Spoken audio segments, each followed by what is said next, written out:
एक गांव में एक बहुत भला व्यक्ति रहता था। वह कभी किसी का बुरा नहीं करता था और ना ही कभी किसी का दिल दुखाता था। वह हर रोज़ भगवान के मंदिर में प्रार्थना करके भगवान से आशीर्वाद लेकर अपने काम पर जाता था। इस व्यक्ति के आसपास के सभी लोग इससे बहुत ही खुश थे और इसकी पूरे शहर में बहुत इज्जत थी। वहीं उसी गांव में एक बहुत ही घटिया आदमी रहता था।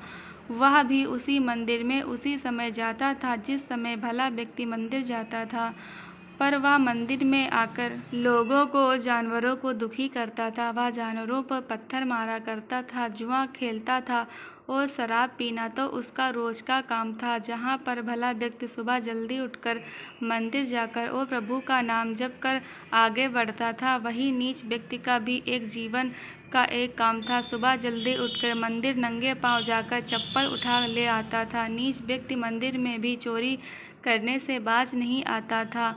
एक दिन खूब बारिश हो रही थी और मंदिर में कोई भी नहीं आया था। नीच व्यक्ति ने देखा मंदिर में तो कोई भी नहीं है। बस इस बात का फायदा उठाते हुए पंडित जी की नज़रों से बचते बचते वह मंदिर में रखे सारे पैसे लेकर भाग गया। थोड़ी देर बाद भला व्यक्ति भी मंदिर में आ गया और इस चोरी का इल्ज़ाम इस भले व्यक्ति पर लग गया। लोगों ने भले व्यक्ति को खूब जलील किया, खूब फटकारा। कोई कहता बुलाओ पुलिस, देखते में तो बहुत भला लगता है और कर रहा है चोरी, और मंदिर जैसे पवित्र स्थान पर शर्म आनी चाहिए।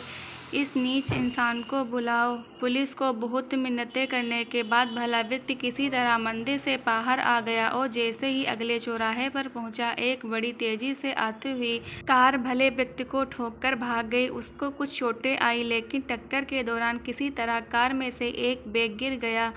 कार वाले ने डर के मारे बैग उठाया ही नहीं, क्योंकि कार वाले को वहां से भागने की जल्दी थी। गलती कार वाले की थी। नीच इंसान पास ही में खड़ा था, सब कुछ देख रहा था। उसने काफ़ी शराब पी रखी थी। उसने इस बैग को जल्दी से उठा लिया। उस नीच व्यक्ति ने जैसे ही बैग खोल कर देखा तो उसकी खुशी का ठिकाना नहीं रहा।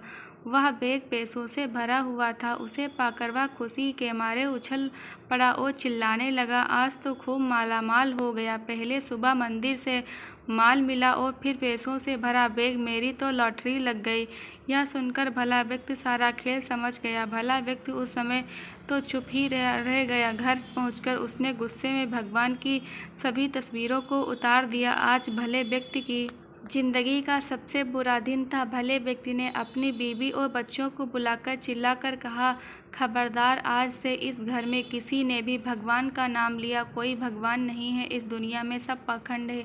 भगवान जैसी कोई चीज़ ही होती ही नहीं है, और अगर भगवान होते तो इतना भी नहीं देख पाते कि मैं चोर नहीं हूँ और वह पाखंडी इंसान चोर है।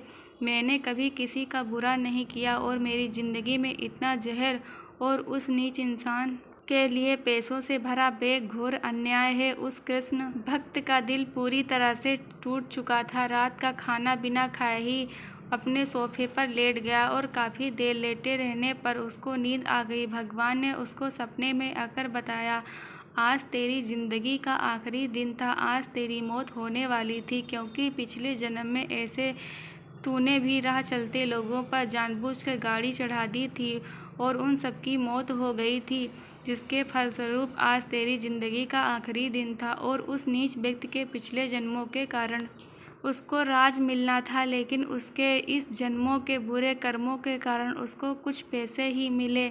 दोस्तों, हमें ज़िंदगी में दुख और तकलीफ़ जितनी भी मिलती रहे, हमें अपने परमात्मा में अपना विश्वास नहीं खोना चाहिए। और अगर आपके साथ बुरा हो रहा है और हम अपने कर्मों को सही रखते हैं तो हमारे साथ इतना बुरा नहीं होगा जितना बुरा होना था। हमारे कर्म ही हमारा भविष्य लिखते हैं और कर्मों का फल हमें मिलता है। दोस्तों, कहानी अच्छी लगी हो तो चैनल को सब्सक्राइब, लाइक, कमेंट, शेयर करना ना भूलें।